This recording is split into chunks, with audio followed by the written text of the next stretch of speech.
Hello, and welcome back to Made for Christ. Alyssa here, and we've got Pascal behind the scenes. Hi, Hello. Pascal. Wonderful to be back. We also have two familiar faces to the podcast. We've got Kelsey and Kallie. Welcome, ladies, to Made for Christ. So to get the ball rolling, we're going to do that hi-ho Cheerio. No. What is it? High-low buffalo. High-low buffalo. And you're probably going to say, let's cut this on the edit floor. But no, we're keeping this. We'll play hi-ho Cheerio later, I guess. we can keep it, Pascal. Bloopers are everything sometimes. So yeah, we can start with a high from the week or the past, or even the last time we saw each other. A low, and then something fun, interesting, crazy. So I can start. I think my high, this is gonna sound silly, you guys, but I lost my job on Monday, and it has been a long time coming. And what's so great is that I've just been in constant prayer with the Lord over this for months and months. And I remember just like laying in bed, just crying and feeling, just like crying out, like, Lord, what do I do? What do I do? And so clearly, this thought came to my mind that was, when you're fired, that's when your assignment is over. And normally, I don't know how the Lord talks to you guys. Mine's not always audible, but it's like I have these ideas. And if I keep circulating and trying to come up with different ideas, then I know that's my own, thought. But when every once in a while, when I get a thought that comes to my mind and I just sort of like have peace and calmness, that's what I'm like, okay, that's from the Lord. So I'm like, all right, when I get fired, which is my definition of failure, right? Like that means that I failed completely. But the Lord said, this is how we're going to define success for you. So I held on for another few months, and then it came to fruition on Monday. And I just feel so at peace because I know it's the Lord's plan. I can't control it. And so my high was that, because then I also get to spend more time with Isla. And, the Lord's already lining stuff up for me. I wanted to take a couple of months off, but then I got phone calls like, okay, are you ready to start working again? And I'm like, no, please, I just want to break. But it's all in the God's timing. I was telling my dad, like, I wanted to take a couple months off, but God's like, coming in and setting stuff up pretty quickly. And I'm like, oh, it's because he knows the true desires of my heart. Like, I don't even know what the true desires of my heart are. So he's lining things up and putting things in plan because he loves me so much and doesn't want to leave me where I'm at. So that's pretty cool. So that's my high. But my low is that my husband's still out working. He's out on the road. And so I don't get to take this time to spend with him or, hang out with him. So that's a sad low. Fun, interesting fact, I've never received an edible arrangement until this last week. Oh my goodness. And Pascal so sweetly sent me an edible arrangement just of encouragement. And it was so kind. I called Christian. I was like, are you sending me an edible arrangement? He's like, no. I'm like, okay. Oh my goodness. He's going to be like, what guy is sending you? He goes, one of your boyfriends is sending it. And I was like, no, they send me. And I couldn't think of anything else. But it was so sweet. Pascal sent me a wonderful edible arrangement that I got to share with my neighbors. So thank you for that. And that was the first time I've ever had one sent to me. So that was super sweet. Thank you. What I love about what you just shared is, okay, losing a job suddenly, that devastating. But your rock is on Jesus. Amen. Yeah. You're relying on him. You're holding on to him. And because you've been close to him in this whole process, it's not rocking your world. If anything, it's like, my foundation is stable. Tell me where to go next, Lord. I'm here for it. Yeah, because he loves us so much that he shared that with me in February. Like, this is when the assignment will be over. I'm like, okay, so I just needed to wait. And sometimes waiting was really hard. But what's funny is I went in on Monday to resign, but I was met with termination. And God's like, that's not the plan, Alyssa. I told you, you have to be fired. So I'm like, okay, I'll take the termination. But yeah, even in that like tiny little piece, he still made it very known, like, hey, I'm God, you're not. This is how it's gonna happen. But yeah. What about you, Kelsey? There's been a lot of highs still, which God, is like never fails to amaze me. The crazy life that I have today, I never thought it was possible. So I got my 3 years sober in March. Whoop, whoop. I got engaged on my birthday. Kelsey, congratulations. Yeah. So there's been a lot of super highs. I mean, there's been points of kind of low, but honestly, my relationship with God today is like so powerful that even when stuff gets hard, I have peace and calmness. I don't get agitated like I used to. I don't fight. Yeah. I don't fight the world. I don't get upset at the situation. I try to handle them in prayer and with the amazing women I have in my life today, which, I mean, it's all God shots, really, the people in my life today and all of that. I mean, I feel like you guys know everything about my life at this point. I don't really know. We know, but the audience doesn't.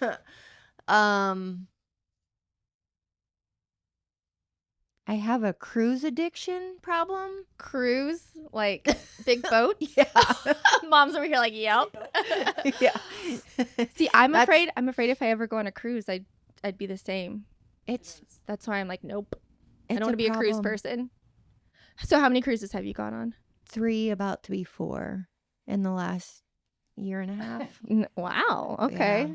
Started last January and now I'll be on my 4th one in November. How fun. Where's your favorite place that you've gone? Caribbean. Yeah. Yeah. We try to do that every winter. Go to the Caribbean. Oh yeah, for sure. When it's kind of cold to us. So it's nice. Oh, how fun. Nice break. Yeah. Cool. Yeah. That explains why I can't always get a hold of you. You're Maybe on a little.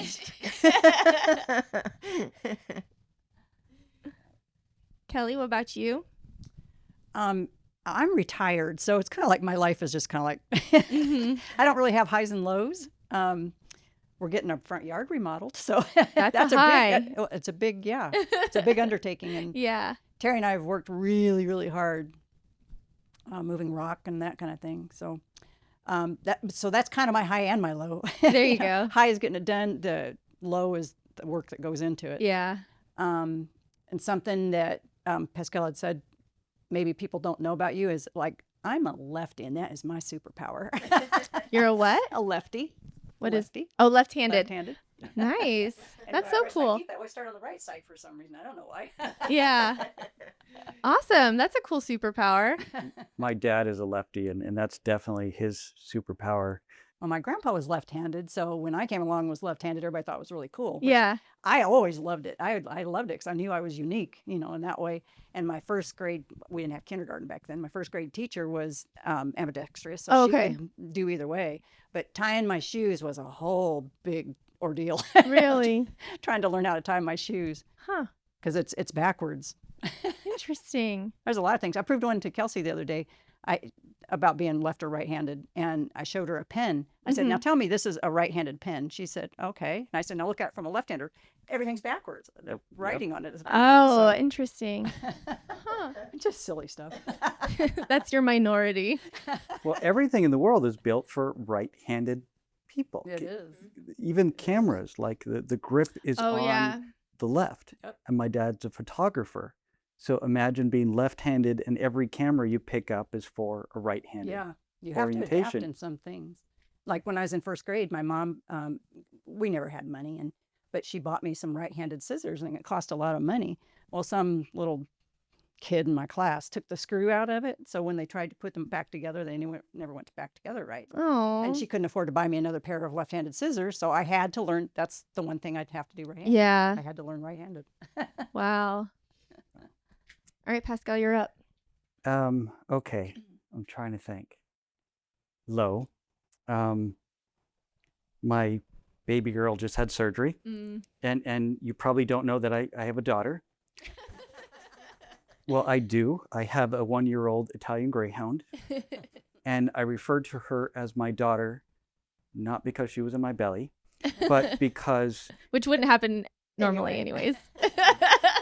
maybe not, but because every time she does something wrong, my wife runs upstairs and was like, "You would not believe what your daughter did now." So she's become my daughter. Okay, so the low is that she had surgery this past week. Nothing serious. We're just not going to have puppies. So we went through that surgery. And so she's milking it for everything. She's demanding the treat. She's demanding the love. But she's definitely hurting. She's definitely hurting. Yeah. So that's the low.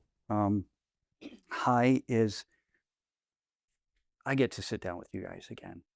Like, I can't remember the last time the three of us were in a room together. It's probably been a year and a half, 2 years. Yeah, it's been a while. Wow.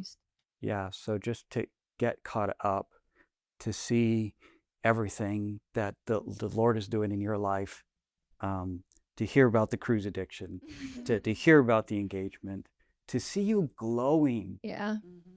is very high, very high. Something interesting is that,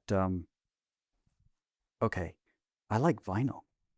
I like analog music, not digital music. So I've got a huge collection of vinyl albums that I'm continually adding to. And I don't need to, because you can just go to like Spotify or something and pull up the song list. But no, there's something about experiencing a record that I just thoroughly enjoy. Maybe I'm just too old and I haven't gotten over that. But to experience an album in its completeness feels different than just a shuffled song on Spotify. Yeah. That's good. Well, that's why they keep making them, right? Someone's got to like it. Buying them, and now we know who. Now we know. Pascal single-handedly keeping the vinyl business in business. Not single-handedly. All right. Well, I mean, we have, like I said, Kelsey and Kallie are here. So Kelsey, I mean, you started getting us up to speed with your engagement, but tell us more about what's going on in your life now. So, I mean, it's the main thing when I left Gospel Rescue Mission was consistency, like to make sure I kept that. I knew my failed attempts before. A lot of that was because I didn't stay consistent with my AA program. With church was never really a thing until I went to gospel. So I knew that a lot of that I needed to stay consistent in that, keep my start sponsoring girls, and that's a big place of where my heart is at, is sponsoring other women at Gospel Rescue Mission in the AA program and taking them through the 12 steps. So, I mean, today my life is, work.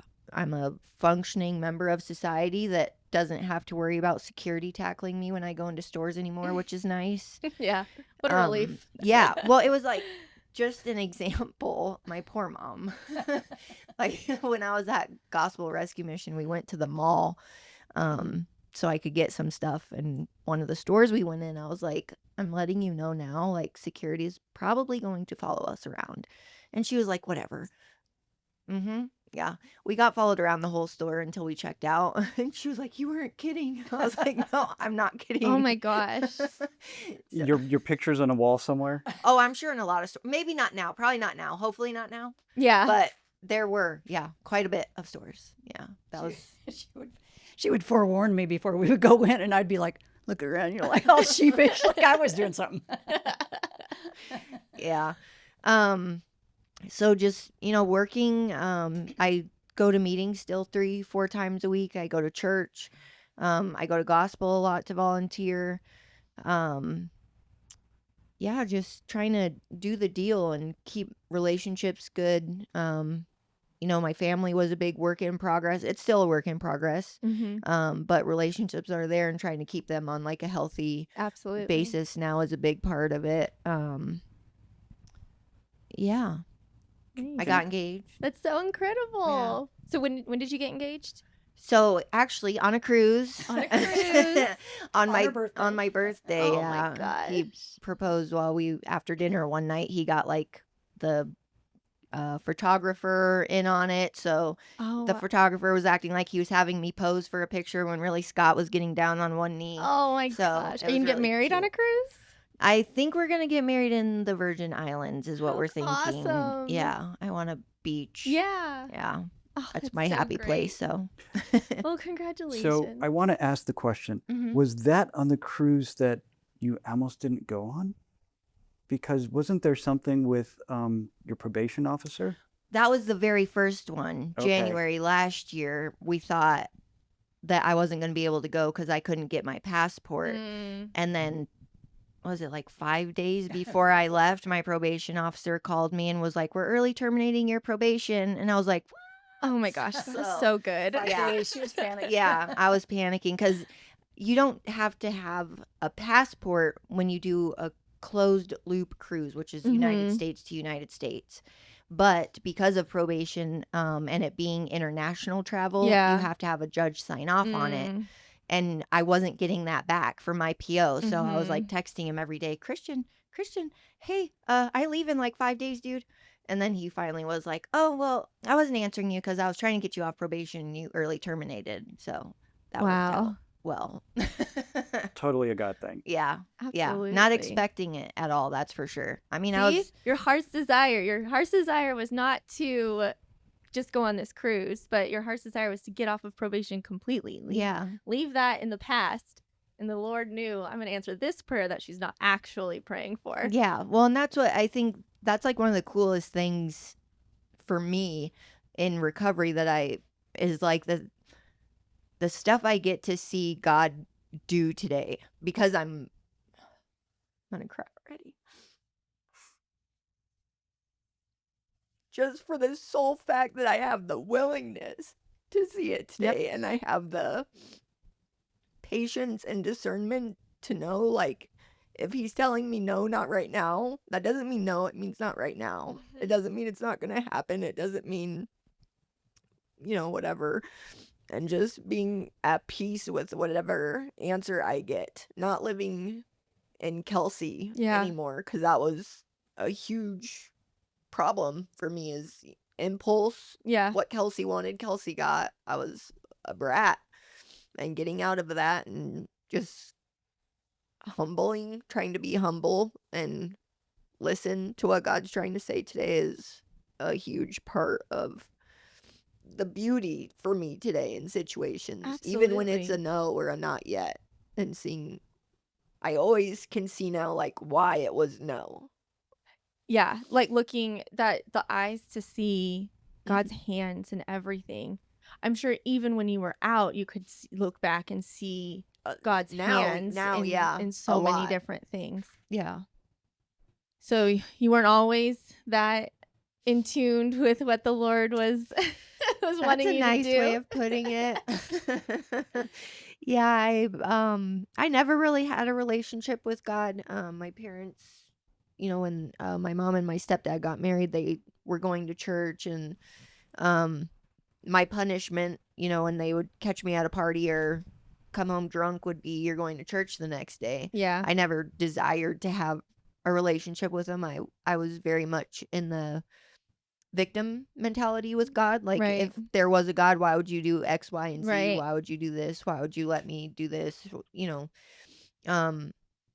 So God was never really a part of it for me for a long time. And drugs and alcohol became a problem. I started drinking really young. I have older brothers and sisters, so it was given to me all the time. I never felt like I had a problem with alcohol because I could always stop.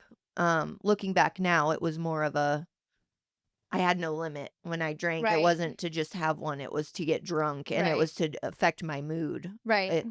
I used alcohol for a long time to affect my mood and make me in a better mood. And then I shattered my ankle when I was 21, and got prescribed Percocet, and that just set me off on a 15-year binge, pretty much. I got little stints of sobriety for 60, 90 days. I almost put together 1 year once. A lot of rehabs, a lot of detoxes, a lot of sober livings. And then finally, heroin, and then fentanyl.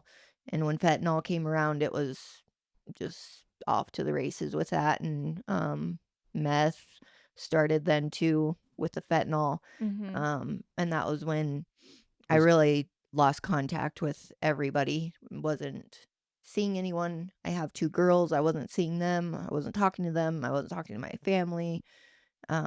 Just really went off on the deep end. Yeah. Was that in 2020? 2019. 2019. Yeah, was when fentanyl and meth started. Yeah. So Kelly, as a mom watching your baby girl spiral, like, so I have a 4-year-old, and I'm sure when Kelsey was 4 years old, you had, of course, never imagined her life taking that turn or that direction. And this, oh, right, me too. This is going to be really hard to get through because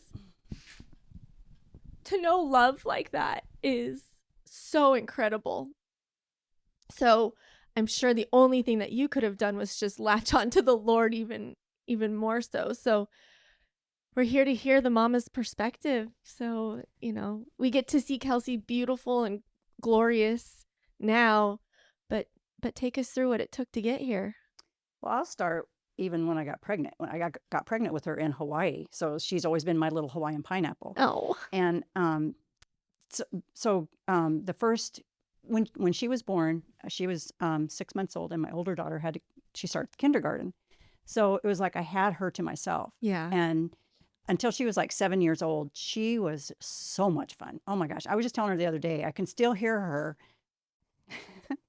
chasing her down the hallway and her just screaming and laughing. And of course, no clothes on, she'd be running down, so a little butt just wiggling and stuff. It was so cute. And it just, I will never, ever, it's just one of those things you'll never forget. It's just great memories. And we always had such a good time. And then I got to stay home for 9 years with the girls. And then my husband and I, a whole long backstory with him. It was not good. It wasn't good for the girls to see what was going on and that kind of thing. So I finally got the nerve to divorce him because there was a lot of threats and that if you do this, and I finally did. And it took every ounce. And at the time, even though I was already saved, I was a Christian, I didn't go to God in prayer about it at all. It was, I just need to get out of this, and to save myself and the girls, I knew I had to do it, but it took every ounce of energy I had to do it. And finally did, only to make things worse. He just got worse and worse and worse mentally. And, but then he finally left the country. So I had the girls all to myself, and it was awesome. And then, like in 3rd grade, she started kind of like getting into fights and that kind of stuff. Cause that's when the divorce all happened. She started getting into fights and stuff like that. And I'm like, I shouldn't be getting called in 3rd grade, And, but I covered up. I didn't want to accept that she could be a problem or that there was anything going on. And I didn't realize at the time that it was because of him leaving and the divorce and that kind of thing. I thought I was enough. I thought I was being mom and dad, and that should be enough.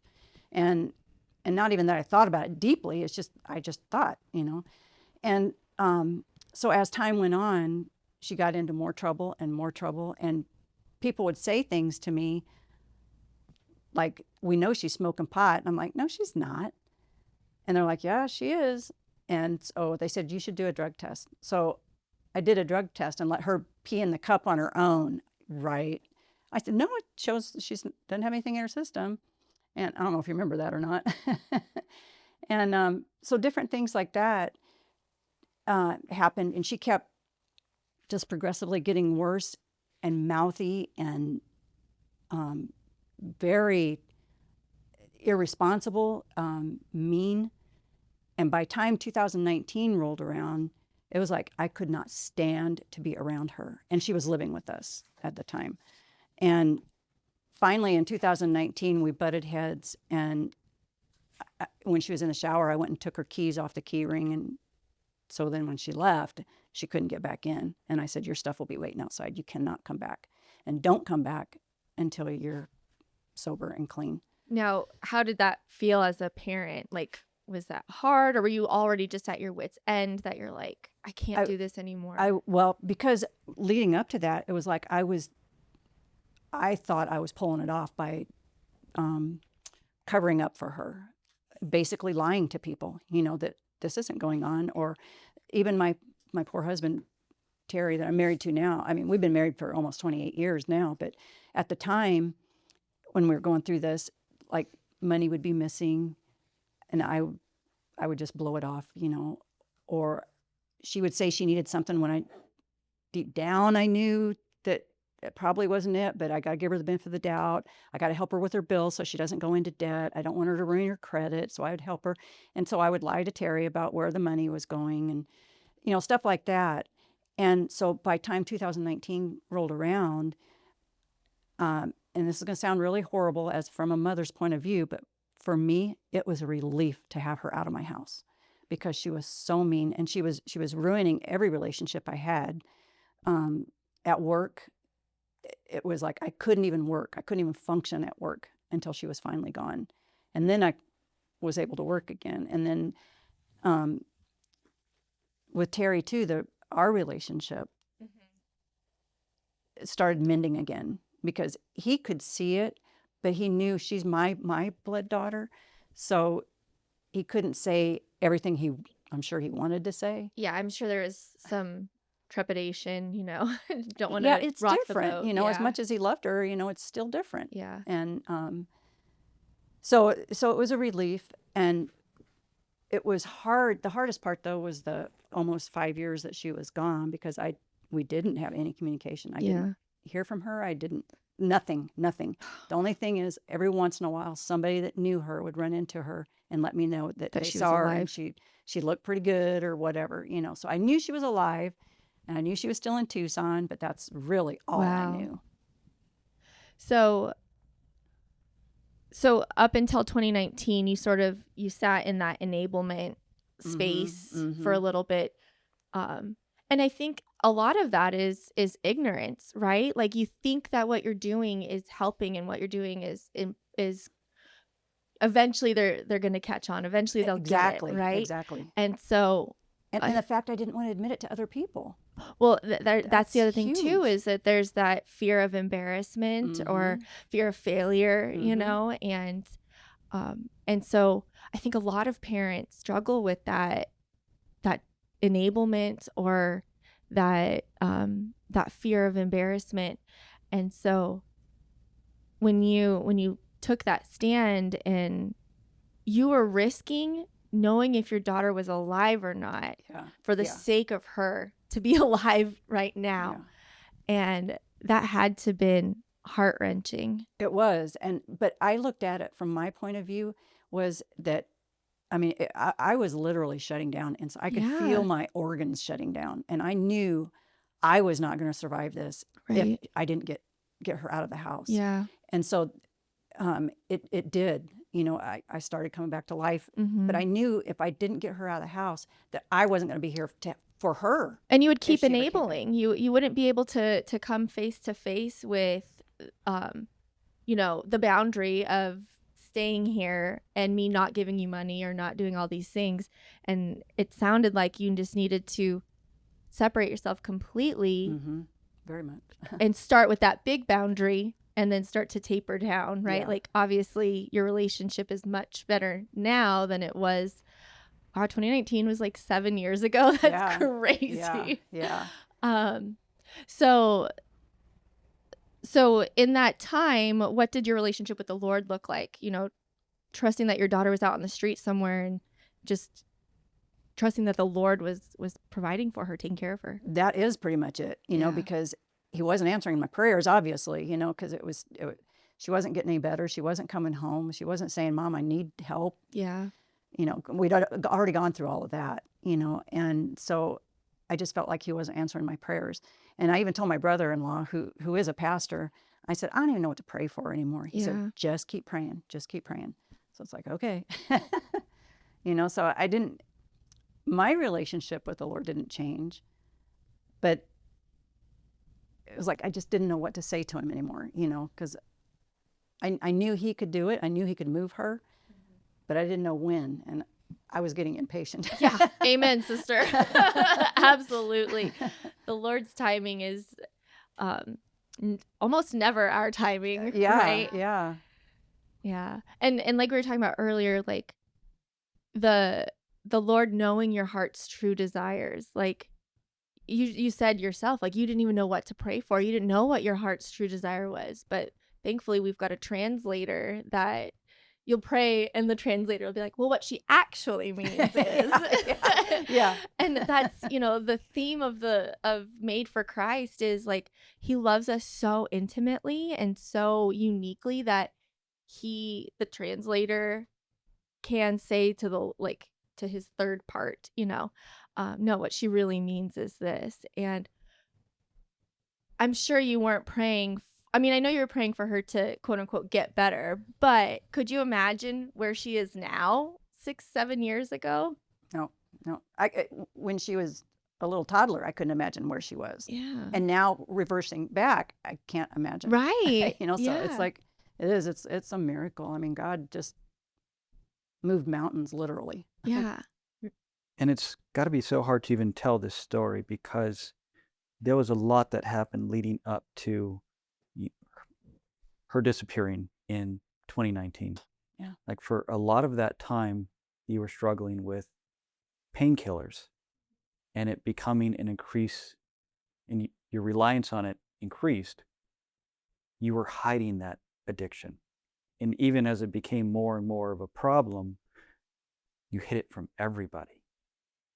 And you were hiding it so well that mom didn't even see it until it was made in your face. You couldn't deny it anymore. It was impacting your bank statement. It was impacting your relationships with your husband. It was impacting your health because you talked about your stress. Yeah.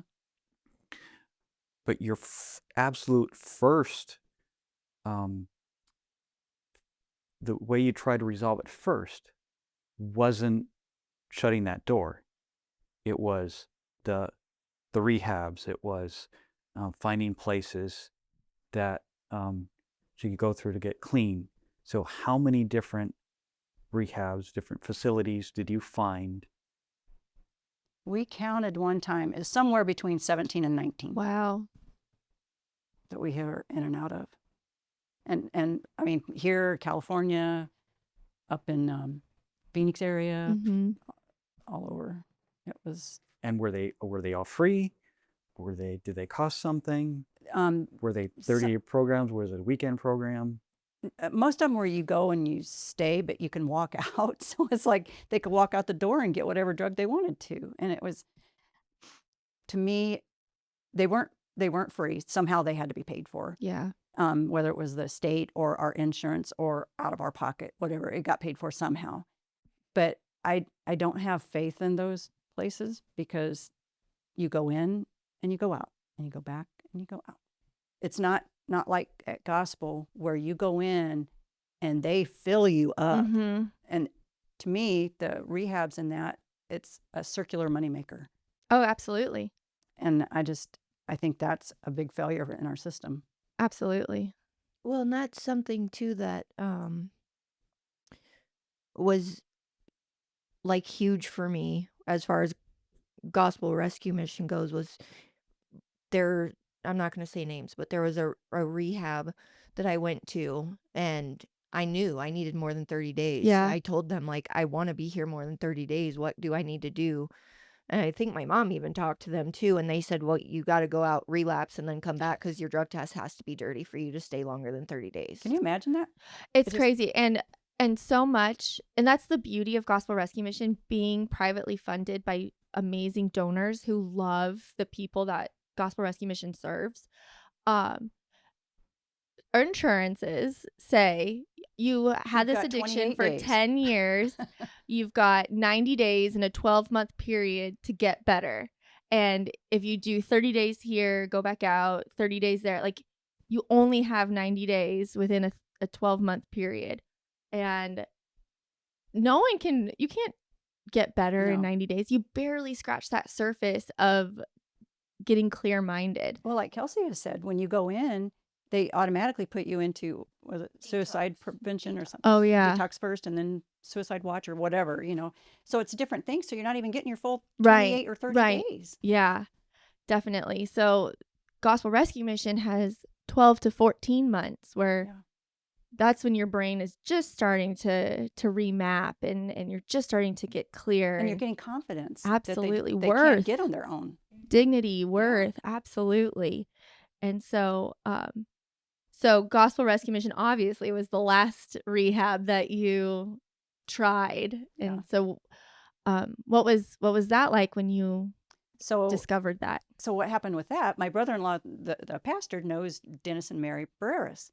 And so when all this was going on, my husband said, I will go get her because she was in jail. Once she's released, I will get her and take her to gospel. That's all I will do for her. I'm sorry. Can we tell that story, though, of how she ended up in jail? She'll have to tell that part. So I got a lengthy record in the 5 years that I was gone for all kinds of stuff. I ended up getting felony charges for sales of narcotics, sales of dangerous drugs, and identity theft. I had so many warrants and failure to appears under my name that I thought it would be a smart choice to use my sister's name the next time I got arrested. I did that 5 times with using my sister's name. She eventually found out about it because I, of course, didn't take care of them. So she got warrants under her name. And so my sister filed charges to get them removed from her name. So when I actually got arrested on the felony cases for sales of narcotics, they indicted me on 5 counts of identity theft as well. So I was in jail. My drug charges ended up getting dismissed. So it was just the 5 counts of identity theft that I was being held on. My attorney came to see me and told me because it was 5 counts of identity theft at that point, probation is not available. And it was 0.75 to 2.75 per charge. So I was looking at 3.75 to 10 years in prison at that point. She asked if I wanted to do a motion for release because I was being held on bond. And I told her no, let me sit here and get everything out of my system. So after 30 days, my best friend bailed me out of Pima County. While I was in jail this time, I did call my parents and start speaking to them on a pretty regular basis. And we were trying to figure out what I was going to do if and when I got out, because we had no idea if I would get out before sentencing or if they were going to hold me the whole time. And so Gospel Rescue Mission got brought up. And there was one other one in Phoenix, that someone had told my mom about. So I actually wrote them a letter from jail, asking if I could do intake if I was released. And then one of the phone call conversations I had with my dad, he got on the phone and said, if you get out, the only way we will see you is if you go to Gospel Rescue Mission and do their year program. Because we knew none of the other programs were going to work. It Yeah, had to be at least a we year. didn't. They hadn't worked. Right. Yeah. Exactly. Yeah. So that's what we were trying to figure out, obviously rehab wasn't cutting it for me. So what did I need to do? Where was a long-term program? And there was a few different people that played a role in getting us to check out Gospel Rescue Mission. And so my dad told me that, and it was I think I had a court date, and that's why we were talking about it. I don't remember. I was still foggy. And then it was like a few days later after my dad had said that, my best friend ended up bailing me out, and I got out at like midnight. I called my parents. Of course, we freaked out. Yeah, they were not happy I was out. Not happy at all. But I called them and said, can you take me? So they came and picked me up at 4 a.m, and we went to gospel, and they didn't leave until they Till she couldn't was see me in- anymore. in the gate. Yeah. So Kallie, what was it like for you and Terry to hear that she was picked up, taken to county jail, is going to be doing this time? Walk me through what you guys were going through when that news was unraveling. So when all that happened, of course, we were, Kyla is our other daughter that Kelsey used her name. And so we were like, oh my gosh, how could she do this to her own sister? So we're trying to help Kyla figure out what to do and all that, because her thing was, here she had warrants for her arrest that she had no idea of. What if a tail light was out and a cop stopped her and she had the boys in the car? They would have been taken to CPS. And so all this kind of stuff is going through her mind. So we're trying to get stuff sorted out of how to proceed to get Kyla out of this. Well, by doing that, then she was going to be charged, which we were fine with at the time. And that's when I found her. When we went to the sheriff's department, they gave us a copy of her mugshot, and I literally felt the blood run down to my feet. It was like I thought I was going to pass out. And because that was my first time seeing anything about her in almost 5 years. That is, no offense, Kelsey, but that's not a pretty mugshot. Oh my goodness. Yeah. That, but I think in the end, though, it's awesome testimony. Amen, 100%. But it's a perfect depiction of where you were, like the literal depths of hell. Like that's what it looks like. Yeah. Okay, so describe this mugshot. What about it hit you so hard? Oh my gosh! Look at this face, and then look at a girl with greasy, dirty hair, makeup all over her face, eyes that look like she just woke up and rubbed makeup, rubbed her eyes with makeup on, and just her face was all broken out. Not a pretty picture. Not a pretty picture. But it wasn't just the makeup. It wasn't just the face. It was my daughter. Well, as I understand it, you were really skinny in that picture, right? Like your bones in your face were prominent. That's what I remember when I looked at it. Yeah. I look soulless. Truly. Yeah. There was vacancy. Yeah, nothing there. Just a shell. Yeah. So back to your question, though, it was mostly at that point trying to help Kyla navigate what to do to get her out of all of this mess. And it took like 2 years. So it's been quite trying with that. So when Terry said, okay, go to Gospel Rescue Mission or else, what was he going through when he made that decision? Well, he's so level-headed, that he knew, and he knew what I needed. And he knew that I needed him to step up and say what we needed to do, because I couldn't do it. Yeah. I couldn't. And so he just kind of took charge, and this is what's going to happen. And I was like, okay. And so I got a hold of Mary Barreras and told her what was going on, and then told Kelsey about it. Kelsey called Mary and talked to her. And so then when she got released from jail and called us, then we went and picked her up from her friend's house. And like she said, we were not happy. And so when she walked out that morning at 4:00 from his apartment, it was like the first time we'd seen her, in person. So it was, and she didn't come to me though. She went to Terry first. So we're all crying and everything. So we took her and we sat there, and like she said, we waited till we could not see her in the gates anymore to actually leave. And I did that for probably the first 6 months she was there.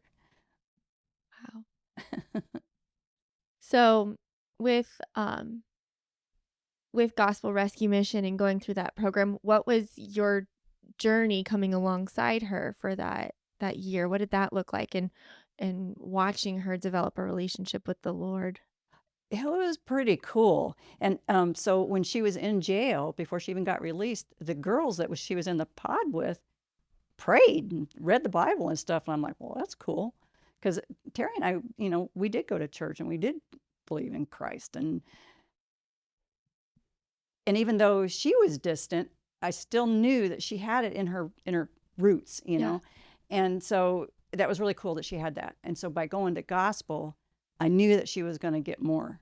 And I knew it was going to fill her somehow, and knowing Mary and then getting to know Joyce Hughes and all those people that helped her, that mentored her.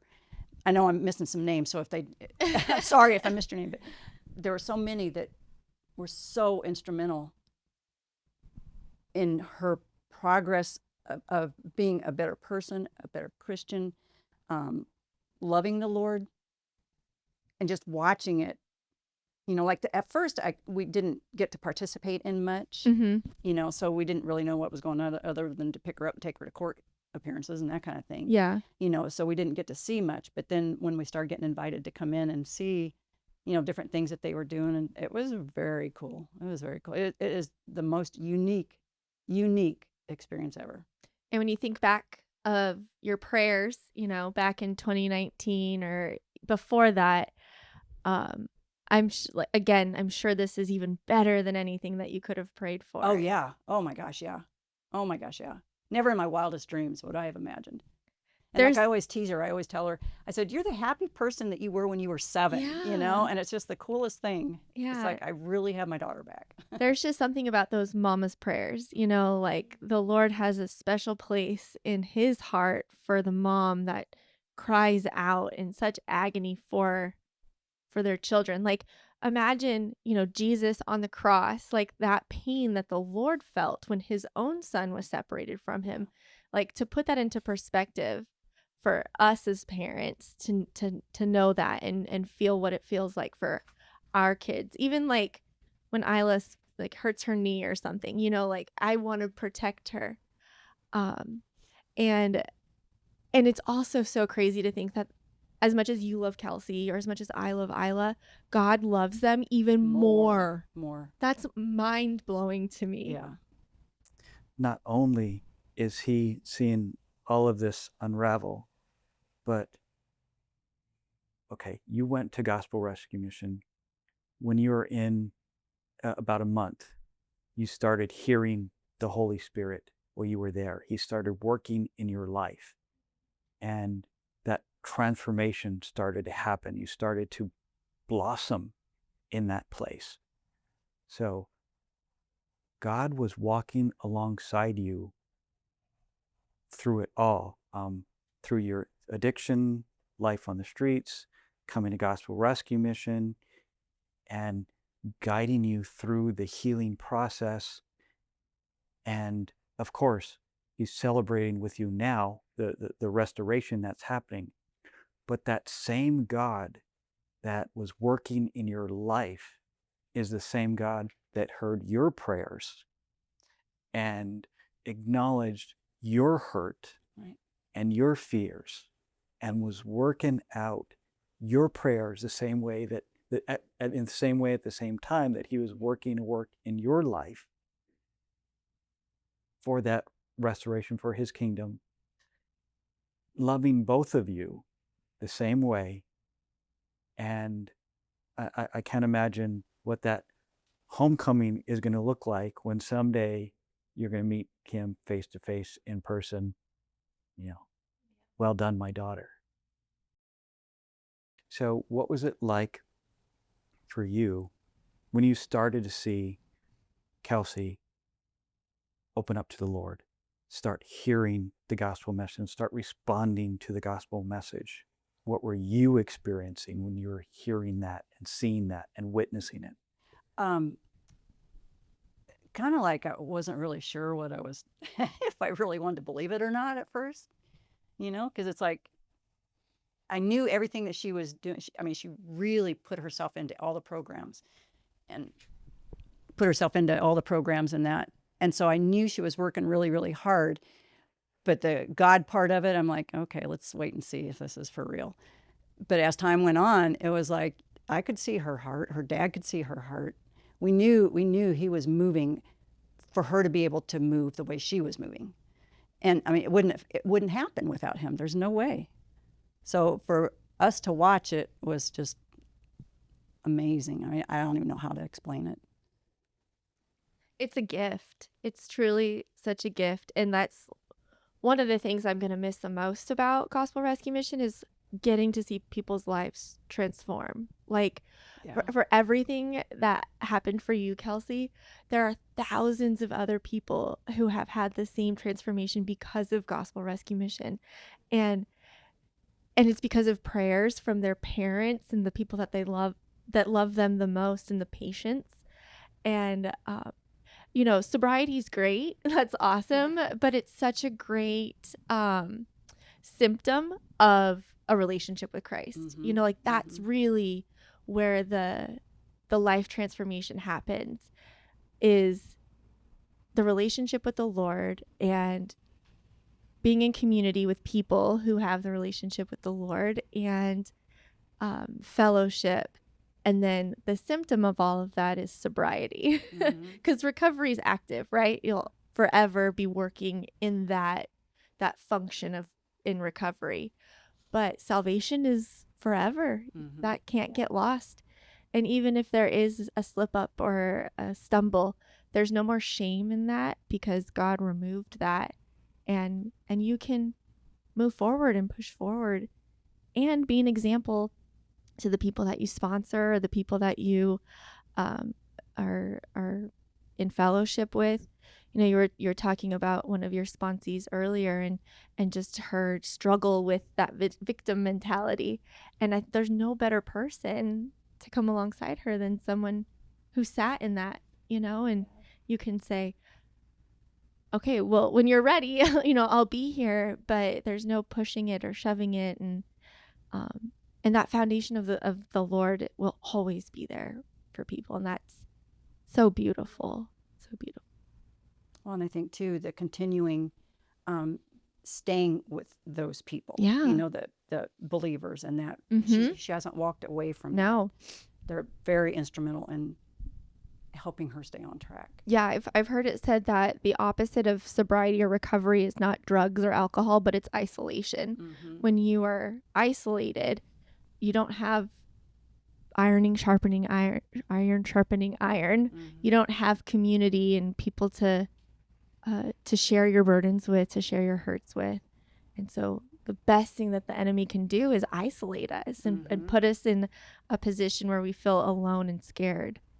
And it's amazing that it goes back to jail, right? Like even in jail, there wasn't isolation. You were with women who were praying and reading the Bible, and that journey of finding the Lord for yourself really started in that pod and in that area. Yeah. I've heard so many stories like that. Like one of my neighbors is a cop, and they're like saying something about like being afraid of the people who that he's arrested, like coming and finding him.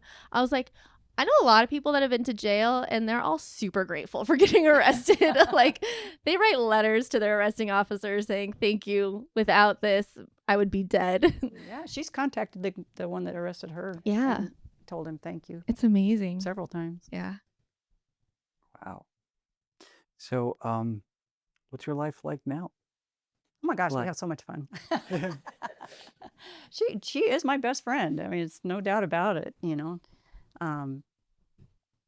It's awesome. We do everything together, church, cruises, everything. So beautiful. And what's fun is we laugh about silly I pull some stunts sometimes that are just goofy, and I don't even know why, but it just happens to me. So we can sit and laugh about them, and we just laugh about a lot of stuff. We have a good time. And we live like a mile and a half apart because I walk to her house a lot. How are your other relationships? Your daughters, that was a big burden on you. Your relationship with your sister, how's that all working out? So, as far as my family goes, I mean, most of us are on, I'd say, good terms. I talk to them, I see them at church. There's still a few that aren't ready to forgive or let me make amends, so we can have that conversation. So I primarily, like with my sister, she's still not ready to have a face-to-face conversation. So, part of AA is making amends, which a big part of that for me with people that aren't ready to make or let me make amends yet is um living amends. My recovery, what I do today to help others, what I do to make my life better than it was. Um so just continuously being in that moment and living amends. Um, but I like with my sister, I do try to text her at least like once a month to tell her I love her and I miss her. I did send her a letter with my 2-year chip in it when I got my 2 years. Because that was a huge thing for my family this time too, was I had been down this road so many times with the rehabs, with the getting sober, with the lying about if I was sober still and all of that, that they didn't want to hear the I'm sorry's anymore. They really didn't want to deal with me, period. And then adding the layer of me doing that to my blood sister was like a whole nother level of hurt that I had caused. So, I waited, with direction from my sponsor, I waited until I had 2 years to even try to make amends it was my whole family actually, even my parents. I didn't try to make amends with them until I had 2 years. Um, and so like my sister, she didn't want to have face to face, but I sent a letter with my 2-year chip, and then I make sure I text her at least once a month, and like especially on Mother's Day, her birthday, stuff like that, to tell her I love her. Um, my girls, so my oldest is 18. I still don't have any communication with her. Her dad and her stepmom um haven't really wanted communication. And I didn't want to try. It ends up in a court battle, and when I got sober, she was a year away from being 18. So that one I've just been praying about and kind of leaving that to when God thinks it's time to go that route, then I will. My little one, not little, but she's 14. Um, her dad and me didn't talk for a long time. He also was used to me being aggressive. If I wanted something to happen, I would do whatever that means to make it happen. Usually that was a fight or an argument. Um, so he, he wouldn't really communicate with me. And then when I had like a year, he started responding to text messages. Um, Same thing with him as far as amends goes. He was willing to hear the amends, but not face to face. So I also sent him a letter with a chip in it. And after that, we've communicated a few times about my daughter and what that looks like. Jade, my daughter, she's finally just March 25th was her 14th birthday. Was I given her phone number so that I could finally like text her myself, not have to talk to her dad to talk to her. So me and her have text a few times, but she's still not ready to have like a full relationship or communicate on a regular basis. So again, giving it to God and trusting the process and that it'll be corrected exactly the way it needs to be corrected. But that bridge is there now, and it wasn't there before. Right. Yeah. Yeah. So there's definitely been huge steps. It's just again not Kelsey's time, which has been a hard pill to swallow sometimes. Yeah. Isn't that the hardest thing, though? Just waiting on the Lord, Yeah. having that heart's desire, praying, and just knowing that if we try and force this to happen on our own will, Yeah. not only are we going to violate God's will for us, but we're probably going to mess something up too. Yep. So how do we wait? How do we sit?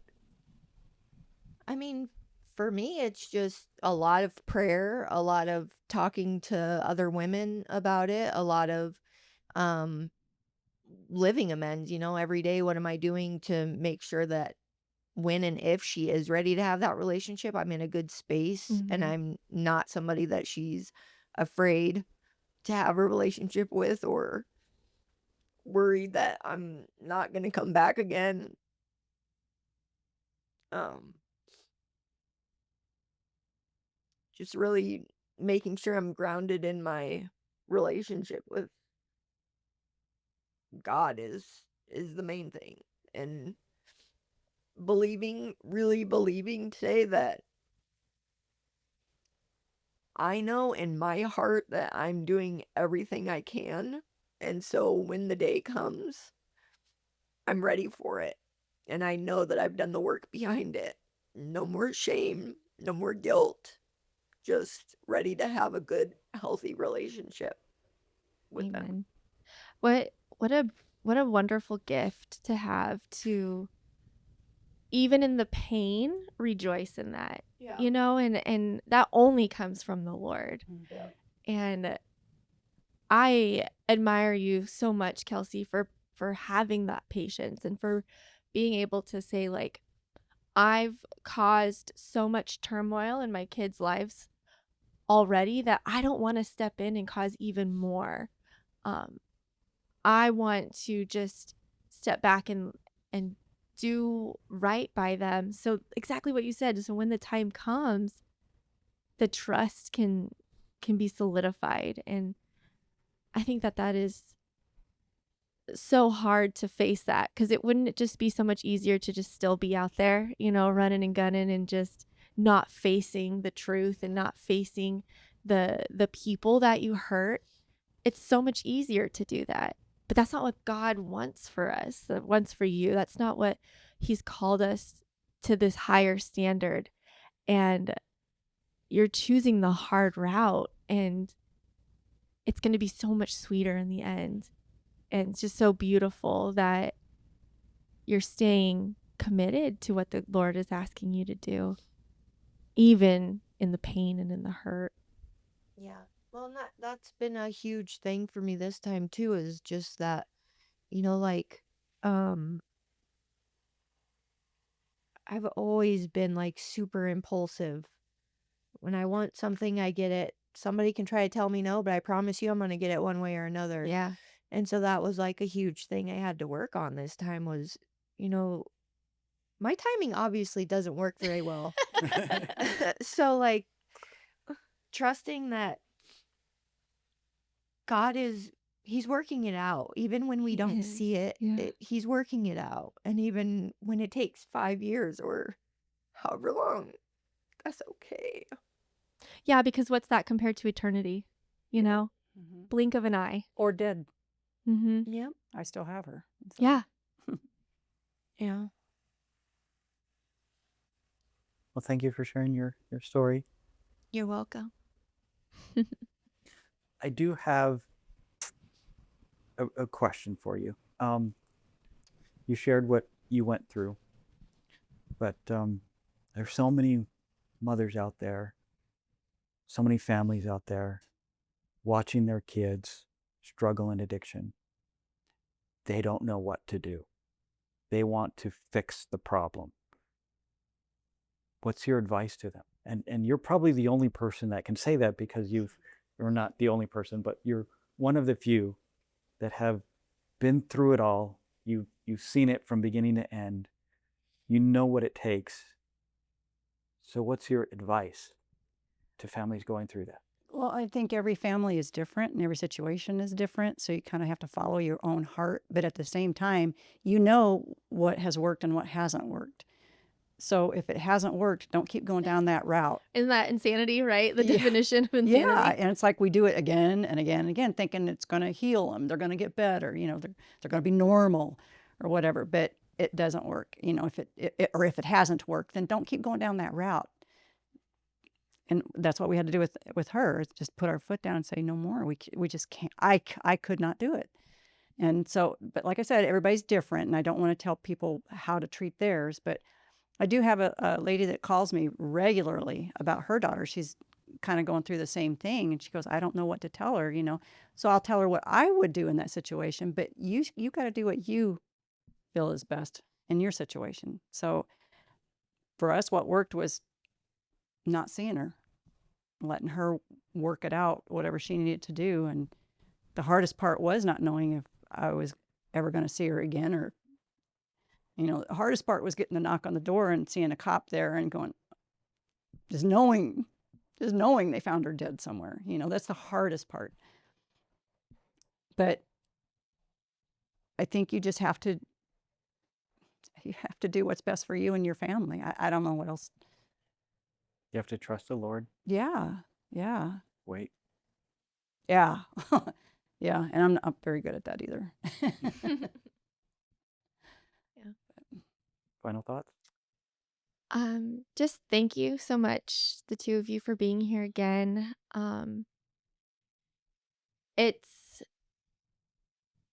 I know that it's not still super raw, but it's still so heartbreaking to see you, Kelsey, get emotional. You know, like you're still hard on yourself, and you still are, I don't know, it feels like the enemy is trying to keep you in this clasp of shame or hurt, and especially reliving it with your mom. But I think forgiving yourself is the first step, and continuing to forgive yourself, right? Because I know that we all can get stuck in this cycle of things that we've done or said that hurt other people, and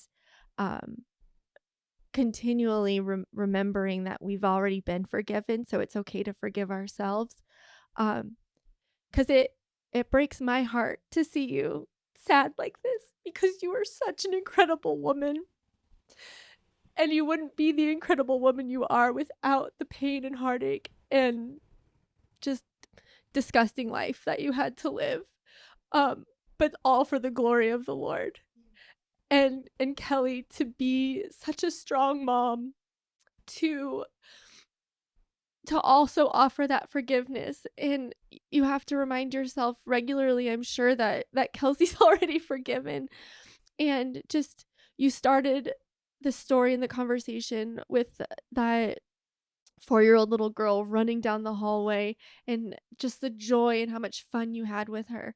And then you ended your story with the two of you being best friends and having so much fun with each other. Mm-hmm. And what a beautiful circle that the Lord has allowed you to live in, and then also the perspective to be able to see it that way. And you know, we truly are just made for Christ, and whatever it is that our boneheaded selves get ourselves into, He's always there ready to redeem us. We just have to step into it. And so thank you for living your redemption story so boldly for people to experience.